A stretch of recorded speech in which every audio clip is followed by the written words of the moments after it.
നമസ്കാരം.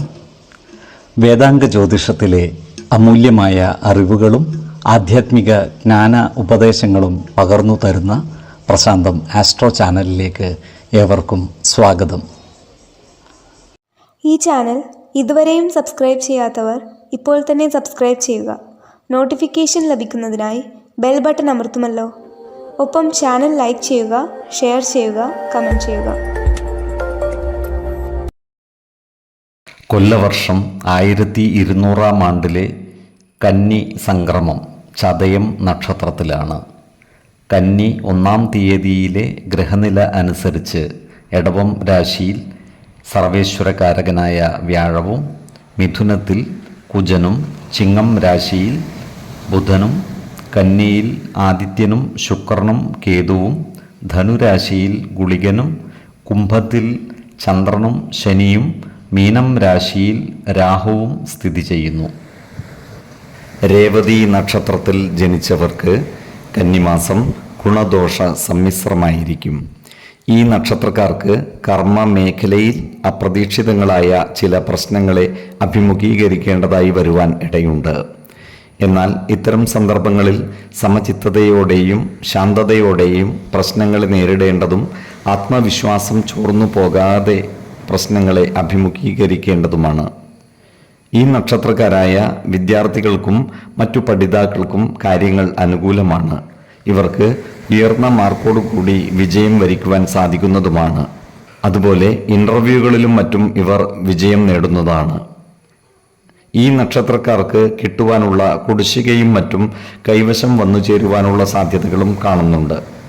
അകാരണമായി ഈ നക്ഷത്രക്കാരുടെ മനസ്സ് വിഷമിക്കുവാനുള്ള സാധ്യതകൾ കാണുന്നുണ്ട്. ഇവരുടെ ഗൃഹാന്തരീക്ഷം അസ്വസ്ഥമാകുവാനുള്ള സാധ്യതകളുമുണ്ട്.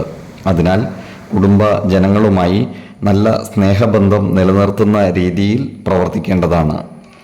കുടുംബ കാര്യങ്ങളിലുള്ള അനാവശ്യ ഇടപെടലുകളും ഭാഷണങ്ങളും ഒഴിവാക്കി മുന്നോട്ട് നീങ്ങുവാൻ പ്രത്യേകം ശ്രദ്ധിക്കേണ്ടതുമാണ്. അതുപോലെ ആരോഗ്യകാര്യങ്ങളിലും ഇവർ ഒരു പ്രത്യേക ശ്രദ്ധ പതിപ്പിക്കുന്നത് ഗുണകരമായിരിക്കും. പ്രത്യേകിച്ചും ഉദരവ്യാധികൾക്കും മറ്റും സ്ഥിരമായി മരുന്ന് കഴിക്കുന്നവർ കൃത്യമായ വൈദ്യ പരിശോധനകൾ നടത്തേണ്ടതും മരുന്നുകൾ മുടങ്ങാതെ കഴിക്കേണ്ടതുമാണ്. ശരീര പോഷണത്തിനാവശ്യമായ പോഷക ആഹാരം കഴിക്കുകയും ആവശ്യമായ വ്യായാമവും വിശ്രമവും നൽകി ശരീരത്തെ പരിരക്ഷിക്കുകയും വേണം. 5, 15, 25 തീയതികൾ അനുകൂലമാണ്. ഈ നക്ഷത്രക്കാർ ജനിച്ച സമയത്തെ അടിസ്ഥാനമാക്കിയുള്ള ജാതകത്തിലെ ലഗ്ന രാശിയുടെയും ലഗ്ന അധിപന്റെയും സ്ഥിതിയും ശുഭപാപ ഭാവങ്ങളുടെ സ്ഥിതിയും ഓരോ രാശിയിലെയും ഗ്രഹങ്ങളുടെ സ്ഥിതിയും അനുസരിച്ച് ഇവരുടെ പൊതുഫലത്തിൽ ഏറ്റക്കുറച്ചിലുകൾ ഉണ്ടാകുവാനിടയുണ്ട്. കുടുംബ ദേവതകളെയും ഇഷ്ടദേവതകളെയും ഉപാസിക്കുന്നത് ഇവർക്ക് ആയുരാരോഗ്യ സൗഖ്യമേകും.